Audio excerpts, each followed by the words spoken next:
안녕하세요. 저는 서울에 살고 있는 중년의 여성입니다. 이렇게 글을 쓰게 된 데에는 각자의 이유가 있겠지만 저는 시댁 이야기를 전하고 싶어서 글을 쓰게 되었습니다. 여러분이 지내고 계시는 10월드는 어떠신가요?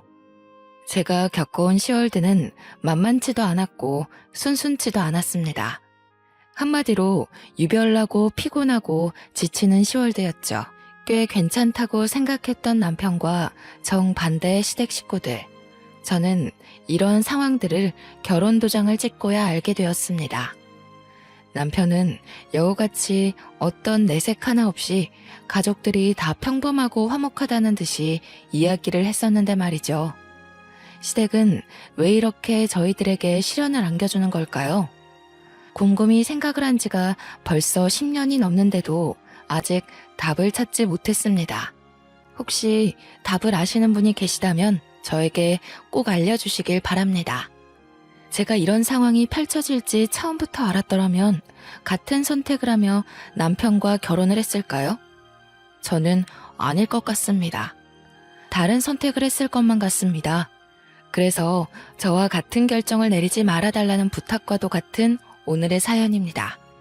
모두들 공감해 주시며 즐겁게 들어주시면 감사하겠습니다. 제 남편은 작은 중소기업에서 일을 시작했습니다. 저는 남편이 다니고 있던 회사에서 남편보다 조금 늦게 입사하게 되어 회사 격리를 했었죠. 저와 제 남편 모두 20대 초반부터 쭉 성실하게 일만 해왔습니다. 각자 이전에 이성을 만났던 연애 경험도 적었더라고요. 그랬던 저희 둘을 모두 알고 있던 회사 사람이 중간 다리를 놓아줬습니다. 그렇게 저희 둘은 처음으로 만남을 가지게 되었습니다. 사실 그렇게 만나서 결혼까지 하겠어? 하는 마음으로 가볍게 나갔던 자리였는데 어떻게 사람 관계라는 게 정말 한 치 앞도 알 수 없는 것 같습니다. 그렇게 부담스럽지 않은 마음으로 나가게 된 자리에서 미래를 약속하는 남편을 만나게 될 것이라고는 상상도 하지 못했기 때문이에요. 서로 큰 기대가 없이 회사 사람의 부탁으로 나갔던 자리에서 의외의 호감을 가지게 된 저희 둘은 그 다음 식사 자리를 약속하고 헤어지게 됐습니다. 그렇게 저희는 연애라고 하기에는 너무도 짧았던 몇 번의 만남과 데이트라고 하기에는 너무 소박했던 식사 자리를 가지며 서로에 대해 알아가게 되었죠. 대화를 나누어 볼수록 남편은 지극히 평범한 가정에서 살아온 사람이었어요. 제가 당시에 20대밖에 되지 않긴 했었지만 평범하게 사는 것이 어떤 것보다 제일 어렵다는 생각이 들었었기 때문에 몇 번 만나면서 평범한 환경에 적당한 벌이, 남들 보기에 멀끔한 인상을 가진 사람이라는 것이 저에게는 메리트 있게 느껴졌습니다. 괜찮은 사람이라는 생각이 들었던 것이죠. 남편도 무던하면서도 쾌활한 제 성격이 마음에 들었다고 했습니다. 남편이 하는 어떤 이야기에도 방긋방긋 잘 웃어주는 사람이어서 특히나 좋았다는 이야기를 자주 했습니다. 그렇게 저희는 몇 번의 만남 후에 빠르게 상견례를 했어요. 저도 남편 쪽도 크게 미룰 것은 아니라는 의견이었던지라 생각보다 속전속결로 이루어지는 상황이 차라리 좋았네요. 어떤 일이 있을지라도 서로를 믿고 가정을 꾸려가자는 일념하에 어렵사리 모아온 적금도 깨서 저희 둘이 모은 자금으로 결혼식을 올리게 되었습니다. 정말 뿌듯했죠. 그리고 양가 부모님도 참 저희를 기특하고 대견하게 여기셨습니다. 우리가 모은 돈으로 결혼식을 올릴 수 있다는 것이 얼마나 뿌듯한 일인지 모르겠어. 내 주변 친구들만 봐도 각자 부모님께 손을 벌리는 일이 다반사더라고. 우리는 우리 힘으로 처음부터 해낸 거니까 정말 끝까지 잘 살아봐요. 그리고 적금은 아깝게 깨긴 했지만 이제 결혼하고 신혼생활하면서 다시 빠듯하게 모으면 될 테니 너무 걱정 말자고요. 그래. 그렇게 하자. 정인이 네가 그렇게 알뜰살뜰하게 지내온 줄 몰랐어. 정말 네 덕이 크지. 고마워. 우리 힘으로 이렇게 식을 올릴 수 있을 거라 생각도 못했는데 너에게 감사하지. 나랑 결혼해줘서 고마워, 정윤아. 네, 그렇습니다. 적금도 남편보다 제가 더 많이 모았고 그 아까운 적금을 깨서 결혼 자금으로 다 털어서 썼던 것이죠. 저는 아깝다는 생각은 전혀 하지 않았습니다. 돈이야 모으면 금방 모을 수 있고 행복한 우리 가정이 최우선이었기 때문이죠. 하지만 저희 부부에게 가장 큰 산은 결혼식이 아니었죠. 지금도 그렇지만 신혼부부에게 가장 난제는 집을 구하는 것이라는 것에 모두 동의하실 것이라 생각해요. 저희 둘이 함께 다니던 회사가 서울에 위치해 있어서 최대한 서울에 있는 집을 구하고 싶었어요. 하지만 부동산을 몇 번을 돌아보고 발품을 팔아도 도저히 서울에서 집을 구하는 것은 어려운 일이더군요. 그래서 저희 수중에 있는 돈으로 가능한 곳을 찾다 경기도 지역으로 빠지게 되었습니다. 아, 여보, 어떡해요. 진짜 결혼식은 어떻게 올린다 해도 집이 도저히 안 구해지네. 집이 많아도 우리가 살 집은 없다는 것이 너무 슬퍼요. 어떻게 하는 게 좋을까요? 그래도 서울에서 집을 얻고 싶긴 한데 나중에 애들 교육도 그렇고.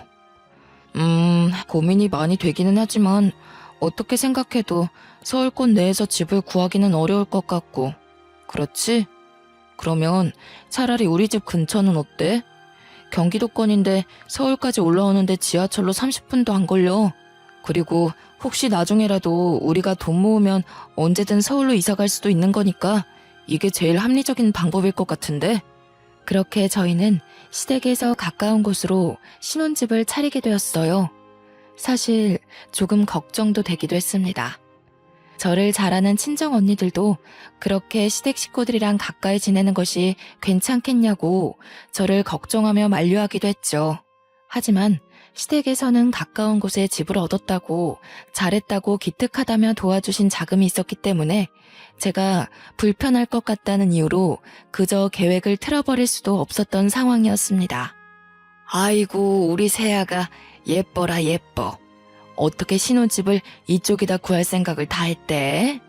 그래, 요즘 애들은 시댁이랑 떨어지려고 그렇게 난리라던데 우리 새아가는 얼마나 착해. 누가 먼저 말하지 않아도 이렇게 시댁 식구들이랑 잘 지내고 모실 생각도 하고 정말 대견해 며느라가. 그렇게 저희 부부는 평탄하게 신혼집을 구하고 평범하게 결혼식을 올릴 수 있었어요. 가정을 꾸리면서 행복하게 펼쳐질 우리 가정에 대한 상상을 하며 지냈던 시간이었습니다. 하지만 꿈과 현실은 분명히 달랐습니다. 시댁 어머님이 그렇게 평범하신 분이 아니더라고요. 상견례 자리에서나 결혼식을 준비하며 몇 번 만나 뵈었을 때 어머님의 모습은 진짜 어머님의 본 모습이라고 하기 어려운 가면을 쓴 모습이었어요. 사실 아직까지도 잘 모르겠습니다. 어머님께서 일부러 숨기신 것인지 낯을 가리셨던 것인지 말이에요. 우선 어머님은 말씀이 굉장히 강하신 분이었습니다. 억세고 드센 말씀을 아무렇지 않게 하시곤 했어요. 그리고 저희 부부가 살아가는 모든 과정이 못 믿었게 생각하셨어요. 저희 가정에 참견하시는 정도가 정말 도를 지나치다 못해 선이 없었습니다. 저는 우선 집에서 막내로 살아왔기 때문에 밥을 하거나 반찬을 다양하게 만들어 본 경험이 적었어요.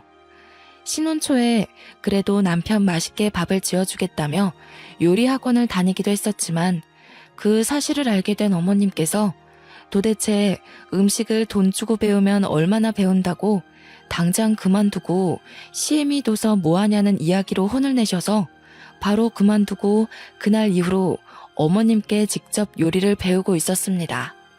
아니, 얘는 돈 아까운 줄도 모르고 음식 그 몇 개 만든다고 그걸 돈 주고 배우니? 참 요즘 젊은 애들 생각도 짧지. 얘, 그 돈 있으면 우리 옷이라도 하나 사다 줘라. 그 요리 학원 그렇게 비싸다던데 며느라가 금전적으로 여유가 좀 있나 보다. 힘든 줄 알았는데 아니었네. 우리 아들만 고생하고 밥 못 먹고 사는 건 아니었나 싶기도 하고. 사실 저도 남편과 함께 출퇴근을 하고 있는데 퇴근 후에 따로 시댁을 찾아가서 어머님께 요리를 배우고 그날 만든 음식을 그대로 싸서 저희 집으로 가져가는 것. 정말 쉽지 않았습니다.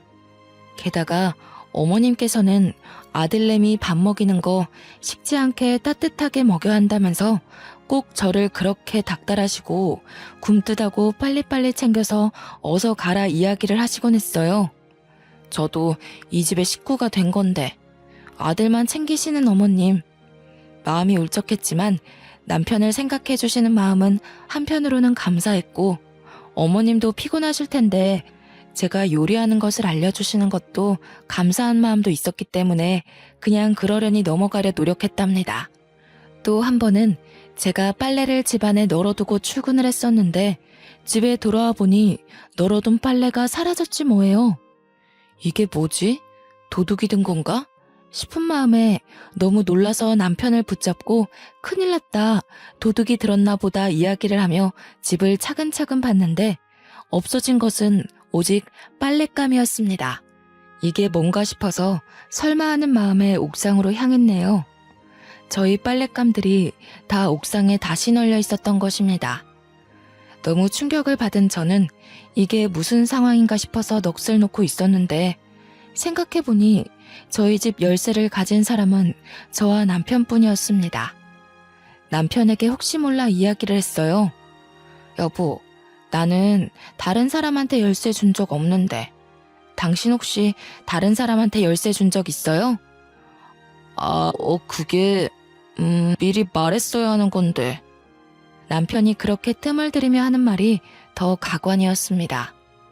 시댁 어머님께 열쇠를 카피해서 넘겨드렸다는 거예요. 그것도 제 의사도 묻지 않고 그냥 그렇게 넘겨드렸다는 사실이 참 놀랍고 기가 찼습니다. 아니 여보, 그게 무슨 소리야? 나한테 그런 이야기 한 적 없잖아. 그게 어쩌다가 그렇게 되어버렸네. 엄마가 우리 집 살림 좀 도와주겠다잖아. 도와주시겠다는 것을 싫다고 거절할 수도 없고 당신한테 말했다가는 당신이 팔짝 뛰면서 싫어할 게 뻔하고. 아니, 그렇다고 해도 나한테 아무 이야기도 없이 그렇게 마음대로 할 일이야 그게? 집 열쇠를 드리는 게? 드렸으면 드렸다고 나중에 말할 수 있었잖아. 도대체 여보는 나랑 사는 거야, 어머님이랑 사는 거야? 그렇게 저희 부부는 부부싸움이라는 것을 하게 되었습니다. 아주 자연스럽게 주로 시댁 문제로 말이죠. 저희 부부 사이 문제로 싸웠다면 억울할 것도 없습니다. 서로 고치고 서로 잔소리하며 맞춰나갈 문제이기 때문이에요. 하지만 예상치 못했던 시어머니의 참견은 끝이 없었어요. 가장 이해하기 어려웠던 사건을 소개해드리려 해요. 시댁과 가까운 곳에 신혼집을 차려서 이사를 갔음에도 주택에서 지내시던 시댁 어머님이 방을 내어줄 테니 집으로 들어오라는 말씀을 하셨습니다. 동시가, 며느라가, 어차피 이렇게 가까이 지낼 거 뭐하러 그 집서 고생을 사서 하니? 돈은 돈대로 나가고 그냥 우리 사는 집에 들어와. 방도 동식이 살던 방 하나도 안 치우고 그대로 있어서 며느라가 집만 챙겨서 몸만 들어오면 된단다. 같이 살면 얼마나 좋니? 밥도 오손도손 먹고 이야기도 많이 하고. 너희 직장 다니면서 피곤하지 않니? 애미가 되어서 밥 좀 차려주고 따스한 음식 먹이고 빨래도 하고 챙겨주고 싶어서 그렇지. 너희 고생 덜 시키려고. 어머님께서는 저희를 덜 고생시키고 더 배려해 주시려는 마음이시라고 하더군요. 하지만 저는 도무지 이해가 어려웠습니다. 시댁과 이만큼 가까이 지내게 된 것도 엄청난 고민 끝에 들어오게 된 것이기 때문이죠. 어머님께서는 어디까지 원하시는 것인지 들어와서 사시는 것까지 원하시다니. 달콤할 것만 같았던 신혼생활은 어느새 불편한 현실이 되었고 저희 부부는 끊임없이 삐걱거리며 부부싸움을 했었죠. 여보, 어머니 얘기는 이해가 되긴 하지? 어떻게 생각해? 맨날 부정적으로 생각하지 말고 대화를 해보자, 이성적으로. 아니, 내가 이성적이지 않다는 이야기야? 그리고 대화를 시작하기도 전에 내가 부정적이라는 이야기를 못 박아버리면 내가 무슨 이야기를 어떻게 하라는 거야? 우리 결혼한 지 얼마 됐어? 10년이 된 거야, 20년이 된 거야? 아직 신혼이잖아, 우리. 어머님 댁에 가까이 지내는 것만으로도 충분히 스트레스 받으면서도 감사하게 잘 지내고 있는데 내가 어떻게 더 양보하라는 거야? 그래, 당신 마음이 서운한 거야 알겠어. 그거 모르겠다는 거 아니잖아. 어머니가 왜 들어오라고 하시겠어? 거리도 가깝고 어머니가 왔다 갔다 하시면서 우리 집안 살림 도와주시고 밥 해주시고 그러면서 전셋집 살아갈 바에 그 돈은 빼서 우리 비상금으로 갖고 있고 나중에 더 좋은 집 사면 되잖아. 생활비도 아끼고 엄마 밥 먹고 얼마나 좋아? 퇴근하고 편안하게 쉴 수 있는 거잖아. 우리 지금 퇴근하고 얼마 못 쉬고 집안일 하다가 지쳐서 자잖아. 이게 뭐야? 아니 그래서 어머님 댁으로 들어가겠다고? 귀엽고 그러시겠다는 거지? 부부싸움을 하는 것도 지치는데 남편은 진짜 남의 편인지 뭔지 자기 엄마 편을 그렇게 들어대는 것이었습니다. 아니 신혼인데 적어도 이 짧은 시기만이라도 제 편을 들어줘야 하는 게 맞지 않나요? 남편 꼬락서니가 너무 화가 나고 열이 받았어요. 남편은 계속 시댁 어머님께서 당신 생각이 분명히 있어 불렀을 거라며 끝까지 엄마 편을 드는 거예요. 저는 그래 좋다, 네 맘대로 해라 하는 심보로 화가 나서 친정언니네로 피신을 했어요. 언니, 나 진짜 너무 힘들어. 도대체 시댁이란 게 원래 이런 거야? 이렇게 피 말리는 게 시댁인가? 우리 엄마도 우리 집 열쇠 안 갖고 있는데 왜 시어머니만 우리 집 열쇠를 갖고 있어야 해? 내가 왜 다 참아야 하고 남편 좋으라고 요리학원 다니는 것도 그만두고 시어머니 밑에서 눈치 보며 요리를 배워야 하는 거냐고. 정말 이해할 수 없어 미치겠다니까. 열불이 나서 참지 못하겠다는 얼굴로 계속 볼멘 소리를 퍼부어대는 저의 모습을 보고 무뚝뚝한 친정언니도 어느새 제 편을 들어주며 같이 욕을 해주더라고요. 그게 얼마만에 시원한 마음이었는지 모르겠더군요. 저희 언니 제 편 그렇게 쉽게 들어주는 사람이 아니었거든요. 결혼할 당시에도 어떤 살림살이도 보태준 것 없이 혼자 힘으로 해야 끝까지 씩씩하게 잘 사는 것이라며 덕담만 해주었던 언니였기 때문이에요. 그렇게 제 입장을 이해해주는 언니와 살아갈 수만은 없는 입장이었습니다. 회사에 가면 남편을 마주하고 아빠를 찾는 저희 아이는 어떻고요? 그래서 저도 작심하고 어머님과 남편 둘에게 제대로 된 대화를 해야겠다 마음을 먹었습니다. 어머님 생각에는 우리 부부가 둘 다 힘들게 맞벌이를 하고 있는 게 안쓰럽다는 입장이셨어요. 남편과 싸우면서 나누었던 대화, 동일하게 시어머니 입을 통해 듣게 되었습니다. 일 다녀오면 얼마나 지치니? 집안일 하기 힘들고 피곤할 테니 그냥 시댁으로 들어오면 편하게 밥 먹고 잠자고 얼마나 좋니? 그렇게 편하게 지내라는 의미였지 다른 건 아니었단다. 그렇게 분을 낼 일은 아니라는 생각인데 세아가? 남편이랑 너무 그렇게 날 세우며 싸우지 마라. 난 보기 안 좋다. 하지만 제 입장에서는 결혼한 지 얼마 안 되는 신혼에 곧 태어날지 모르는 아이가 생길 수 있는 것이기도 하고 시댁으로 들어가게 되면 어머님, 아버님 눈치를 볼 수밖에 없는 상황이었습니다. 쉬는 게 아닌 것이죠. 예를 들어서 주말에 몸이라도 편안하게 외식을 하러 간다고 해도 시부모님께서는 사치스럽다고 꾸중을 하시더군요. 어머머 얘들 좀 봐. 집에서 다 해먹을 수 있는 음식들을 못하러 밖에 나가서 비싼 돈 주고 그걸 사먹니 사먹길. 다들 배짱도 어지간히 좋다. 니들 그 돈 다 모아봐라. 티끌 모아 태산이란 말 모르니? 아직 애기도 어린데 어떻게 그렇게 돈을 팍팍 쓰고 사냐 쓰고 살기는. 진짜 어려워봐야 아껴 쓰고 덜 쓰고 저축하지 그치? 아직 멀었다 너희 부부. 그런데 저희가 시댁에서 살아가면서 어디 마음 놓고 외식이라도 한 번을 할 수 있을까요? 그리고 어디라도 놀러 가려고 계획을 한다 해도 시댁에서 지내고 있는데 시부모님을 쏙 빼놓고 갈 수 있겠어요? 결국 시댁으로 들어가게 되면 어떤 일에도 시댁 식구 의견에 맞춰서 움직이게 될 수밖에 없다는 것을 저는 알고 있었습니다. 불보듯 뻔한 일이겠죠. 하지만 어머님과 남편은 참 짝짝꿍도 잘 맞죠.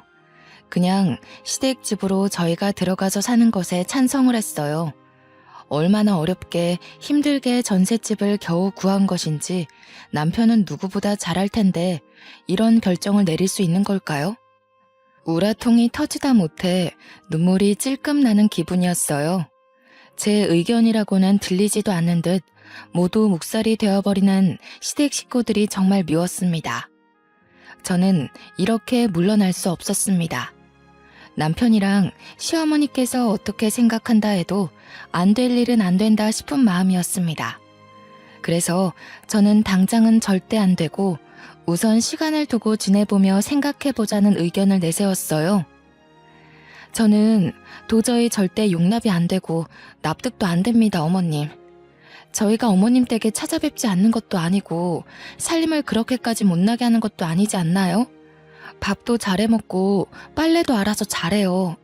저희가 알지 못하는 어머님의 완고한 기준이 있으시다는 거 잘 알겠어요.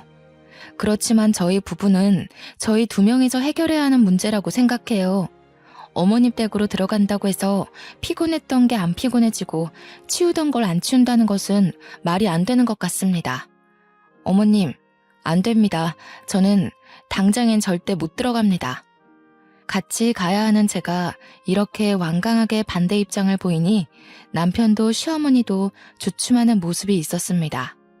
제가 여태 한 번도 이렇게 강하게 시어머니께 반대 의견을 보였던 적이 없었기 때문이었겠죠. 그렇게 다행히도 제 뜻대로 시댁과 가까운 문제의 신혼집에서 생활을 몇 년간은 이어갈 수 있었어요. 바로 아이가 생겼기 때문입니다.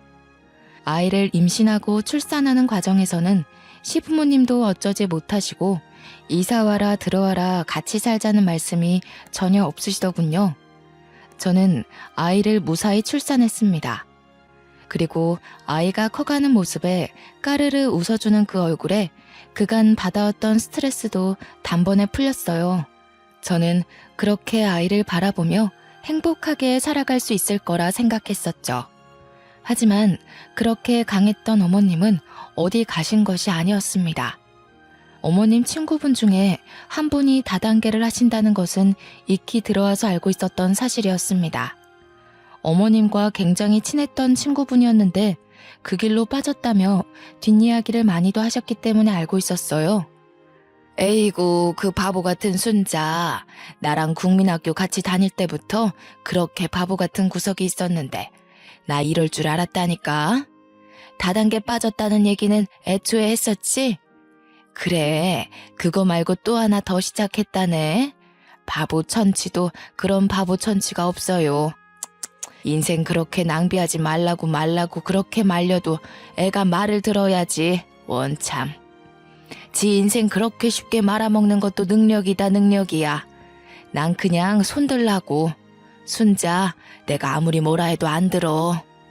그렇게 순자라는 친구분 욕을 많이 하셨던 시어머니셨죠. 하지만 한순간 태도가 180도 바뀌시더라고요. 사람이 그럴 수 있나 싶을 정도였습니다. 어머님이 어느 순간 다단계에 빠지셨던 것이었습니다. 친구분 중에 순자라고 하시는 분이 새로 시작했다고 하는 그 사업에 같이 뛰어드셨던 것이었습니다. 하지만 어머님께서는 그 일이 다단계라는 사실을 전혀 인식하지 못하셨죠. 아니, 내가 그렇게 순자 욕을 했었는데 내가 미쳤었지. 순자 좋은 일 하고 있더라고. 무슨 사회공헌? 그런 것도 하고 돈을 겁나게 쓸어 모으던데 알고 보니 누이 좋고 매부 좋은 그런 일을 하고 있더라고. 나도 돈 벌고 순자도 돈 벌고 같이 돈 벌고 같이 부자 되는 그런 일이었어. 진짜 내가 멍청했지. 나쁠 게 하나 없는 괜찮은 일이었는데 이제야 시작하다니 아이고 아까워라. 이런 말씀을 하시면서 은근히 투자에 대해 말씀을 하시는 것이었습니다. 시작은 이미 하셨는데 더 나은 투자를 받아서 파일을 키우고 제대로 해보고 싶으시다는 것이었습니다. 그러면서도 저희 부부에게 투자금을 조금만 빌려달라고 하시는 거예요. 저는 당연히 결사반대했습니다. 어머님께 그런 식으로 말씀드리면 안 되는 것은 알고 있었지만 직설적으로 다단계에 대해 안 좋은 이야기를 직접 말씀드렸고요. 어머님, 지금 무슨 일을 하고 계신지 알고 계세요? 그 좋다는 거 다단계예요, 다단계. 다 허울만 좋은 사업이지 다단계라고요, 어머니. 어머님 친구분이 다단계 하신다고 그렇게 욕하시고 미워하고 걱정하셨던 건 생각 안 나세요? 그런데 어떻게 이렇게 갑자기 투자까지 위험하게 하시면서 다단계를 해보시겠다는 거예요? 정신 차리세요, 어머님. 진짜 저희 집안 다 말아먹으면 어머님께서 책임지실 수 있으세요? 있는 재산 없는 재산 다 눈앞에서 한순간에 사라질 수 있는 심각한 일이에요, 어머니. 진짜 그만하셔야 해요. 저는 남편에게도 호소를 했어요. 어머니께서 다단계에 빠지신 것 같으니 어서 그만두시라고 해야 한다고 말이죠. 사실 초반에야 누구든 호기심으로라도 시작을 할 수 있다고 생각해요. 하지만 나중에 되어서는 내가 감당할 수 없는 눈덩이처럼 빚이 불어나기 마련이죠. 그렇기 때문에 더욱 빠져나오기 어려울 것이 뻔했습니다. 그래서 제발 어머니께 그만두고 나오시라고 말려야 한다는 이야기를 했어요. 제가 이렇게까지 치를 떨며 절대 반대하는 데에는 사실 이유가 있었어요. 남편에게는 차마 말하지 못했던 저희 집안의 치부였어요. 친정 식구 중에서도 다단계 빚 때문에 그렇게 고생을 했었기 때문에 저는 다단계라 하면 정말 끔찍했습니다. 아무리 좋고 이득만 보는 일이라고 해도 사실 그런 일이 이 세상에 존재하지 않을 뿐더러 엇비슷하게 그런 일일 수 있더라도 위험성이나 리스크가 있을 수밖에 없는 일이겠죠. 다단계, 그 끝을 너무도 잘 알고 있었기에 정말 시어머니는 어떻게 해서든 뜯어 말려야겠다는 생각뿐이었어요. 하지만 어머님은 제 이야기를 듣지 않으셨습니다. 귀담아 들어주시기는커녕 무시한 것에 가까웠죠. 제1금융권에서 끌어오기 어려운 자본들을 사채를 통해 모았고 주변 지인들한테까지 손을 뻗치고 투자금을 마련했습니다. 그렇게 여기저기서 끌어모은 돈은 억대가 넘어가는 큰 돈이었습니다. 그 큰 돈을 다단계 회사에 그렇게 쉽게 갖다 준 것이었죠. 저는 정말 화가 머리끝까지 나서 미쳐버릴 것 같았어요. 하지만 남편은 의외로 아무렇지 않게 행동했어요. 뭔가 이상하다 싶은 마음에 저는 계속 떠보고 물어봤네요. 여보, 어머님 다단계인 거 알고 있는 거 맞지? 그걸 알고도 어떻게 그렇게 천하태평이야? 말이 안 되잖아, 여보. 그거야 알고 있지. 어떻게 모를 수가 있겠어? 그거야 그런데 내가 침착한 게 뭐가 문제 있는 건지는 모르겠네. 아니 여보, 어머님 다단계 더 깊게 하시기 전에 뜯어 말려야 할 거 아니야. 나만 마음 급하고 미칠 것 같은 거야? 이러다가 시댁 어르신들 살고 계시는 집도 날아간다니까? 다단계 그렇게 쉽게 볼 일 아니라고 정말로. 아무것도 아니라는 태평한 태도를 문제 삼으며 뭐 어머님이랑 둘이 비밀스러운 이야기가 오고 간 건 아니냐고, 도대체 내가 알지 못하는 뭐가 있는 건지 똑바로 말하라고 남편을 쪼아댔어요. 끊임없는 추궁 끝에 나온 이야기는 더욱 충격적이었죠. 사실 어머니께서 남편에게 조금만 도와달라고 손을 뻗으셨고 남편은 수중에 돈이 없었지만 만들어내서라도 빌려드린 것이었습니다. 그것도 아이들 교육자금으로 우리가 차곡차곡 어렵사리 모아온 적금을 깨서 드린 것이었습니다. 진짜 내 남편이 갈 때까지 갔나 싶더라고요. 마마보이여도 이렇게 사리분별 하나도 제대로 못하는 마마보이가 있다니 뚜껑이 열리는 기분이었습니다. 머리에 스팀이 가라앉지를 않았어요. 저희 부부 둘 다 그렇게 벌이가 넉넉하지도 않고 어렵사리 쪼개고 쪼개서 생활비 덜 쓰고 덜 먹으며 미래를 위해 모아온 돈들인데 어떻게 그렇게 쉽게 어머님께 내어드릴 수 있는 걸까요? 아프시거나 급하게 일이 생기신 것도 아니고 이 돈을 시어머니 다단계 투자금에 드리는 것이 최선이었을까요? 저는 도무지 이해할 수 없었어요. 믿기지도 않았습니다. 저는 남편에 대한 신뢰가 와장창 모조리 깨져버렸어요. 어머님이 다단계에 깊게 빠지시면서 끊임없이 돈을 더 필요로 하셨죠. 사채업자로부터 독촉이 심해졌던 것도 그 시기였습니다. 그러다가 저희 부부에게까지도 사채업자가 쫓아와서 돈 갚으라고 난리치는 상황이 벌어지게 되었습니다. 저희 아이들에게만큼은 이런 모습을 정말 보이고 싶지 않았던 것인데 말이죠. 아이들도 상황을 알아버리게 되었고 뭐가 뭔지 알지도 못하면서 싸늘하고 차가운 분위기에 험악한 아저씨들이 소리를 꽥꽥 질러대는 통에 아이들은 그저 자지러지게 울더군요. 제가 걱정을 했던 일이 터지게 되었어요. 결국 사채업자 빚을 감당하지 못하고 시댁 어르신 집이 경매로 넘어가게 된 것이었습니다.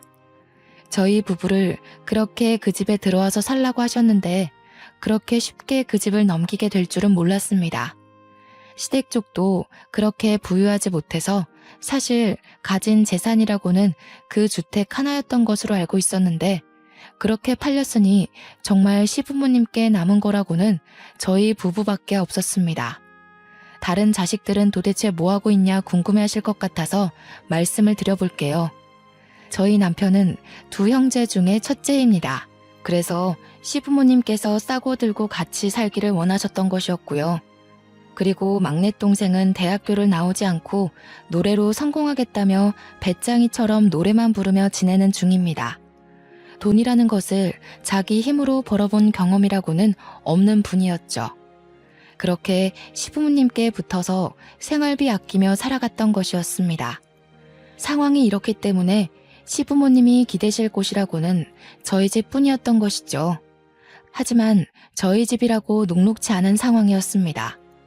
우선 모아둔 적금이라고는 이미 남편이 저 몰래 어머니께 가져다 드렸고 살고 있는 집도 전셋집에 겨우 연명하며 살아가고 있었어요.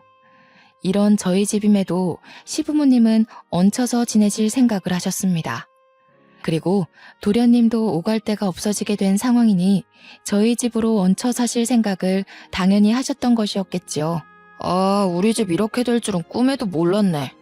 저 노래 계속하고 엄마 아빠랑도 지내야 하는데 괜찮으시죠? 같이 집에서 지내는 것. 아이들도 제가 오며 가며 잘 봐드릴 테니 베이비시터는 안 써도 되겠어요.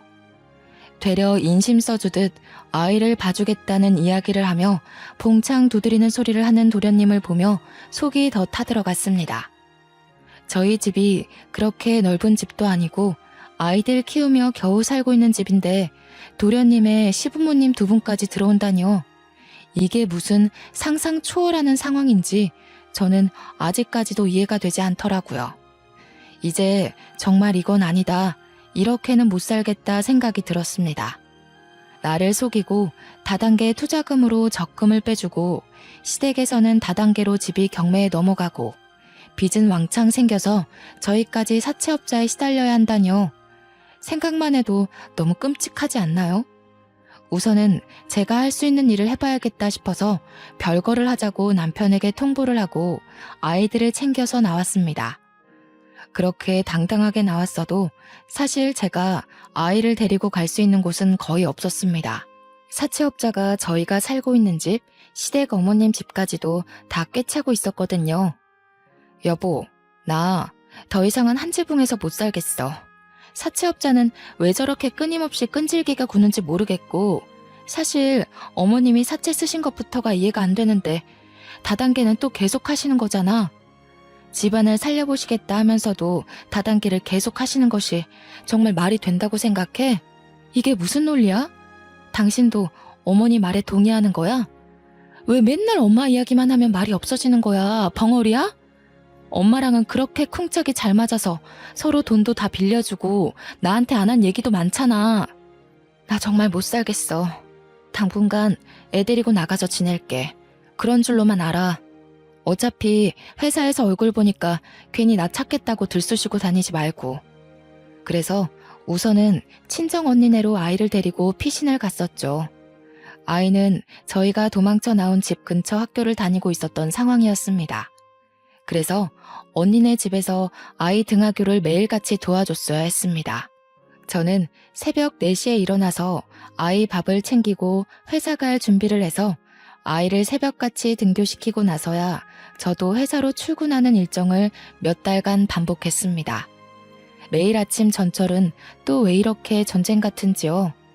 아이를 데리고 타기에 숨이 막히고 아이한테도 정말 못할 짓을 하는 것 같아 너무도 미안한 마음이 컸어요.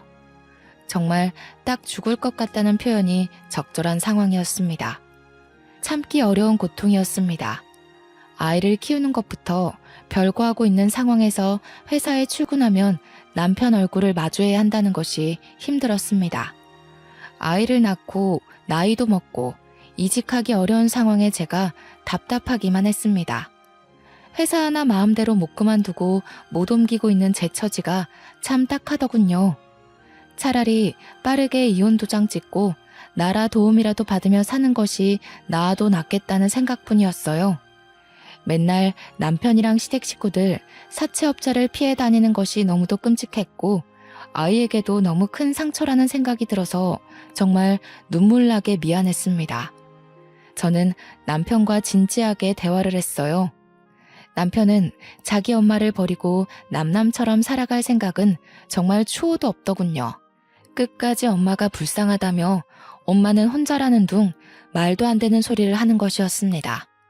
정말 마마보이는 변하지 않더라고요. 이런 남자가 어떻게 양육권 주장을 할 수나 있겠습니까? 절대 못하겠죠. 내 새끼는 내가 키워야겠다는 것도 결국 합의를 했고 이혼 도장을 찍게 되었습니다.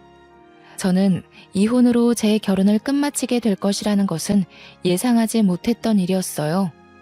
저에게 이런 일들이 벌어질 것이라는 것도 생각해 본 적도 의심해 본 적도 한 번이 없습니다. 하지만 이혼으로 끝을 마친 것은 개인적으로는 마음 아플 수 있는 일이었지만 저와 제 자식에게는 새로운 계기이고 시작이고 출발이 되었습니다. 저는 이혼 후 곧장 퇴사를 했습니다. 사실 무서웠습니다. 이 회사만 다닌 지 벌써 10년이 넘어가는데 사회생활은 이 한 회사에서만 해왔는데 일이라고는 격리 업무밖에 알지 못하는데 말이죠. 용기를 냈습니다. 제 새끼를 키워야겠다는 다짐은 어떤 일이라도 할 수 있게 저에게 큰 동기부여가 되었습니다. 더 맛있는 음식을 먹이고 더 좋은 옷을 사입히고 더 좋은 학원을 보내고 교육을 받게 하리라 다짐을 하며 열심히 살았네요. 초반에는 정말 닥치는 대로 일을 했습니다. 남편이 이혼 후에 양육비를 준다고 해도 가진 것도 없는 남편이라 매달 고작 20만 원밖에 받지 못했죠. 그래서 저는 식당에서 서빙하고 요리하는 것부터 연회장에서 하는 아르바이트, 동대문 남대문에서 도매 소매 일을 돕는 일도 해보았어요. 신문 배달, 우유 배달, 걸어서 할 수 있는 배달들도 제가 안 해본 것이 없었을 정도였어요. 하나의 일을 제대로 진득하게 해보고 싶다는 마음은 꾸준히 있었습니다. 하지만 당장의 생활비를 위해서는 닥치는 대로 이 일 저 일 두서없이 2가지 이상씩 할 수밖에 없었습니다. 그렇게 지내기를 반복하다가 저는 저와 딱 맞는 아르바이트를 운 좋게 하게 되었습니다. 꽃가게에서 꽃을 다듬는 일이었습니다. 사람들은 그렇게 힘이 들고 손을 다치고 어렵다고 하는 일이었는데 저는 꽃을 만질 때만큼은 행복하고 생기가 돈 적이 없었을 정도로 꽃이 참 좋았습니다. 제가 이렇게 좋은 마음으로 일을 하고 있는 것을 주인분께서도 알고 계셨던 것 같습니다. 어느 순간 저에게 새벽에 일해도 괜찮냐고 제안을 하시더군요. 정윤 씨, 새벽에 꽃시장 가는데 같이 다녀볼래요? 막 어렵지는 않을 거예요. 차근차근 옆에서 알려줄게요. 저는 이 제안이 너무도 감사했습니다. 아이를 키우면서 더 이상 투잡, 쓰리잡은 어렵겠다 싶었는데 제가 일을 하던 꽃집에서 그것도 제가 가장 원했던 일을 더 배우면서 장사를 할 수 있는 것이 행복했습니다. 그렇게 꽃가게를 운영하는 방법을 하나하나 배우고 제 것으로 만들어 갔습니다. 생각보다 꽃을 다루는 것은 섬세하고 예민한 일이어서 아무나 맞지 않는다고 하는데 저는 꽃을 다루는 일이 섬세하고 예민해서 좋았습니다. 제가 다루는 대로 다루어지고 물을 주면 주는 대로 싱싱해지고 어떻게 잎사귀와 줄기를 자르고 어떤 꽃과 어떤 꽃을 곁에 두는지에 따라 분위기가 달라지는 그 성취가 참 좋았습니다. 하지만 안타까운 일이 생겼어요. 의지했던 사장님께서 몸이 편찮아지신 것이었죠. 그렇지만 위기가 기회로 찾아왔습니다. 그 가게를 저에게 인수해 주시겠다는 것이었죠. 그것도 따로 값을 치르지 않고 말이에요. 제가 지극정성으로 가게를 운영하고 아르바이트라고는 하지만 누구보다 열심을 내는 모습과 새벽에 어떤 일이 있어도 늦지 않고 일을 함께 해준 것이 고맙다며 저에게 가게를 맡기시듯 넘기신 것이었습니다. 저는 너무도 얼떨떨하고 몸이 아프신데 이렇게 넘겨주셔도 괜찮나 사장님이 걱정이 되었어요. 하지만 사장님은 이미 노후 자금도 넉넉히 챙겨두셨고 자식들도 자기 밥벌이하고 보험도 꽤 괜찮게 들어둬서 현재로서는 걱정이 크게 없다고 하시더군요. 아껴가며 운영했던 가게가 사라진다면 그게 더 큰 상실감으로 올 것 같다고 가게를 저에게 맡겨주신다는 이야기를 전하셨어요. 그렇게 저는 밤낮 없이 꽃가게 포장과 배달 일까지 했어요. 동네에서 꽤 입소문난 잘나가는 꽃가게 사장님이 되었죠. 백만장자는 아닐지라도 남편과 살며 눈칫밥 먹고 매일 울며 살았던 때보다 지금이 수천 배, 수억 배 행복하고 마음이 편안합니다. 저에게 결혼은 인생에서 정말 생각지 못했던 드라마 속에서만 보던 일들을 직접 겪을 수 있었던 경험치를 쌓을 수 있었습니다. 누군가에게는 축복과 같고 행복 그 자체일 것이라고 생각해요. 그리고 저는 그들을 보며 솔직하게 부러운 마음을 감추기가 어렵더라고요. 저도 행복하고 건강한 결혼 생활을 꿈꿔왔던 사람 중에 하나이기 때문입니다. 하지만 사람을 만나게 된다면 절대 가볍게 생각하지 마시고 천천히 그 사람의 내면까지 꿰뚫어보는 능력을 키워가야 한다고 생각해요. 사람은 결국 본성이 드러나기 때문이죠. 사실 콩깍지가 크게 씌어 있으면 다른 사람들에게는 보이는 점들이 우리에게는 눈 가려 보지 못하기도 해요. 하지만 저희 각자의 미래를 위해서 그리고 나 자신을 다치지 않게 보호하기 위해서라도 꼭 결혼 상대에 대해서는 신중에 신중을 가하는 것이 최고라는 생각이 듭니다. 그리고 저는 결혼 전에 제대로 해보지 못했지만 시댁 식구들과 합도 중요하니 가족들과의 만남도 가져보는 것도 괜찮은 방법 같네요. 모두들 저 같은 마마보이 절대 만나지 마시고 행복하게 꽃길만 걸으세요. 이야기 들어주셔서 감사합니다. 좋은 하루 되세요.